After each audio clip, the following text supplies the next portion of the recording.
Hai, hello. Apa kabar kalian hari ini anak-anakku? Semoga semua sehat dan dipenuhi sukacita.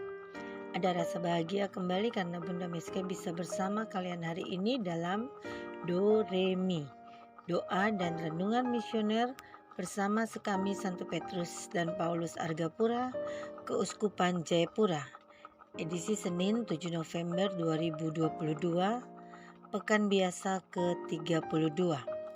Anak-anak, bacaan hari ini diambil dari Injil Lukas bab 17 ayat 1 sampai dengan 6. Yang belum menyiapkan Alkitab, silakan disiapkan. Bacaan hari ini diambil dari Injil Lukas bab 17 ayat 1 sampai dengan 6. Baiklah, sebelum kita mendengarkan Injil hari ini, marilah kita berdoa. Dalam nama Bapa dan Putra dan Roh Kudus. Amin. Allah Bapa yang Maha Baik, kami selalu ingin melaksanakan perintah dan ajaran-Mu yang telah Engkau sampaikan pada para murid-Mu. Bantulah kami juga agar dapat mengampuni sesama, seperti Engkau mengampuni kami. Ajarlah kami untuk tidak menghitung-hitung kesalahan orang lain kepada kami. Teguhkanlah iman kami ya Bapa, demi Yesus Kristus Tuhan dan pengantara kami. Amin. Semoga Tuhan beserta kita sekarang dan selama-lamanya. Inilah Injil suci Yesus Kristus menurut Lukas. Dimuliakanlah Tuhan. Yesus berkata kepada murid-muridnya, "Tidak mungkin tidak akan ada penyesatan. Tetapi celakalah orang yang menyebabkannya. Lebih baik baginya jika sebuah batu kilangan diikatkan pada lehernya, lalu ia dilemparkan ke dalam laut, daripada menyesatkan salah seorang yang lemah ini. Jagalah dirimu. Jikalau saudaramu berbuat dosa, tegurlah dia. Dan jika ia menyesal, ampunilah dia. Bahkan jika ia berbuat dosa terhadapmu 7 kali sehari, dan 7 kali ia kembali kepadamu dan berkata, 'Aku menyesal,' engkau harus mengampuni dia." Lalu para rasul berkata, rasul-rasul itu kepada Tuhan, "Tambahkanlah iman kami." Tetapi Tuhan menjawab, "Jika kalian memiliki iman sebesar biji sesawi, kalian akan berkata kepada pohon ara ini, 'Tercabutlah engkau dan tertanamlah di dalam laut,' dan pohon itu akan mengikuti perintahmu." Demikianlah sabda Tuhan. Terpujilah Kristus. Anak-anak dan remaja misioner, dimanapun kalian berada saat ini, jika ada seorang yang berbuat salah dan menyakiti kita, berapa kali kita sanggup mengampuni dalam sehari? Dan jika bagaimana lebih dari 7 kali dalam sehari? Apakah pengampunan itu ada batasnya? Injil Lukas hari ini mencatat bahwa setiap orang Kristen wajib mengampuni orang yang telah menyesal atas kesalahannya dan meminta ampun. Jika seseorang berbuat salah dan minta ampun, bahkan sampai 7 kali sehari, maka 7 kali juga harus diampuni. Jika lebih dari 7 kali, Tuhan ingin kita tetap harus mengampuni lebih dari 7 kali. Bisa terlihat pada ayat 3-4. Angka 7 bukanlah angka harafiah yang dipahami sebagai batas pengampunan. Maksudnya bukan berarti satu hari itu cuma dibatasi dengan 7 saja pengampunan kepada orang yang berbuat salah. Tidak dipahami seperti itu. Angka tersebut ingin mengajarkan kita bahwa mengampuni haruslah tanpa batas angka. Tugas berat ini direspon oleh para murid Tuhan dengan meminta Tuhan menambahkan atau menguatkan iman mereka. Kita bisa lihat pada ayat yang kelima. Di sini supaya mereka bisa melakukan tugas yang berat itu. Dan Yesus menjawab, jika mereka memiliki iman sebesar biji sesawi saja, maka mereka dapat memindahkan gunung. Iman itu juga yang membuat mereka akan dapat terus mengampuni. Nah, anak-anak, kebesaran kasih setianya atau kasih Tuhan adalah memberi teladan kepada kita bahwa pengampunan sebaiknya atau selayaknya diberikan tanpa batas. Hal ini juga seperti sesuatu yang mustahil jika kita terus disakiti dan terus mengampuni. Terkadang teman kita membuat kita marah, merusak buku yang kita pakai untuk menulis di sekolah. Lalu dia minta maaf. Karena kita punya kasih seperti yang diajarkan Tuhan untuk kita mengampuni dia. Tapi besok juga hal yang sama bisa terulang lagi. Kita masih mengampuni. Dan juga mungkin hari-hari berikut dia melakukan hal yang sama. Karena dia berpikir, jika saya melakukan ini, saya minta maaf, dia akan mengampuni saya.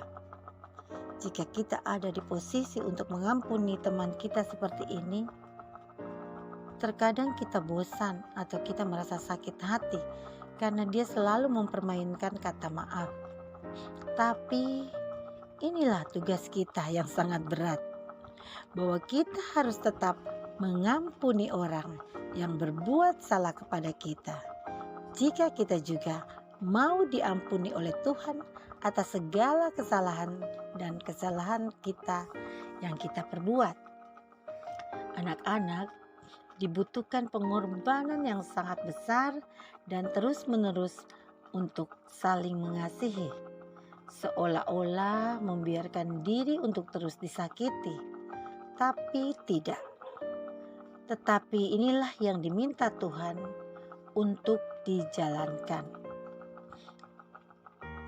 Kita yang beriman pada pengampunan Kristus akan semakin memahami anugerah pengampunan Tuhan yang besar dalam hidup kita. Dengan demikian, pertumbuhan iman kita akan terus terjadi. Bukti beriman kepada Kristus adalah kemampuan kita untuk mengampuni orang yang bersalah dan menyakiti kita. Nah, anak-anak, apa kita sudah siap mengampuni teman yang selalu saja mengganggu kita, membuli kita, dan suka mengusik kita? Ini tugas berat kita yang sudah mulai kita lakukan atau kita coba untuk melaksanakannya, bahwa kita siap mengampuni orang lain, sahabat atau siapa saja yang selalu menyakiti kita. Kita bisa menegur mereka untuk tidak melakukan hal-hal yang tidak mesti mereka lakukan, dan kita membawa mereka ke arah yang lebih baik dan mengampuni semua kesalahan mereka. Berbahagialah kita yang berbuat kebaikan dan kebajikan, baik kepada diri sendiri maupun kepada saudara dan sesama, karena Dia atau Tuhan sudah lebih dulu berbuat baik kepada kita. Berbahagialah kita yang mengampuni orang-orang yang bersalah kepada kita dalam nama Tuhan, karena Tuhan Yesus sudah mengampuni dan menebus segala dosa kita. Dan berbahagialah kita yang memiliki iman yang teguh, terus bertumbuh dan berkembang, serta fokus kepada Yesus Kristus Tuhan kita, karena Dia sudah menyediakan bagi kita bagian hidup kekal di surga. Amin. Marilah bersama-sama kita berdoa doa anak misioner. Tuhan Yesus, Engkau diutus Bapa menjadi berkat bagi dunia, menjadi selamat bagi manusia. Utuslah kami anak-anak-Mu di Indonesia untuk menjadi sahabat yang kuat bagi yang lemah, sahabat yang rela berkorban bagi yang menderita payah, sahabat penghibur bagi yang sakit dan gelisah, Tuhan Yesus, kami pun ingin menjadi utusan-utusan kecil-Mu, teman setia bagi yang tersingkir terlantarkan, teman bicara bagi yang kesepian terlupakan, sobat yang gembira bagi yang sedih dan susah, sobat penuh penghargaan bagi yang tak dicintai.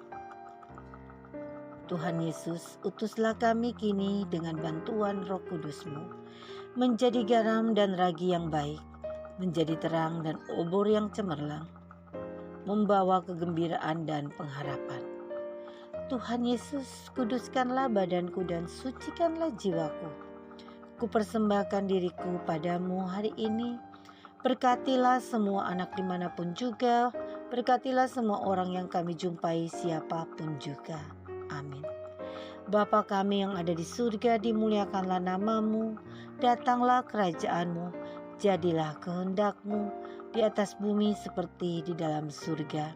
Berilah kami rezeki pada hari ini, dan ampunilah kesalahan kami, seperti kami pun mengampuni yang bersalah kepada kami. Dan janganlah masukkan kami ke dalam pencobaan, tetapi bebaskanlah kami dari yang jahat. Amin. Salam Maria, penuh rahmat, Tuhan sertamu. Terpujilah engkau di antara wanita, dan terpujilah buah tubuhmu Yesus. Santa Maria, Bunda Allah, doakanlah kami yang berdosa ini, sekarang dan waktu kami mati. Amin.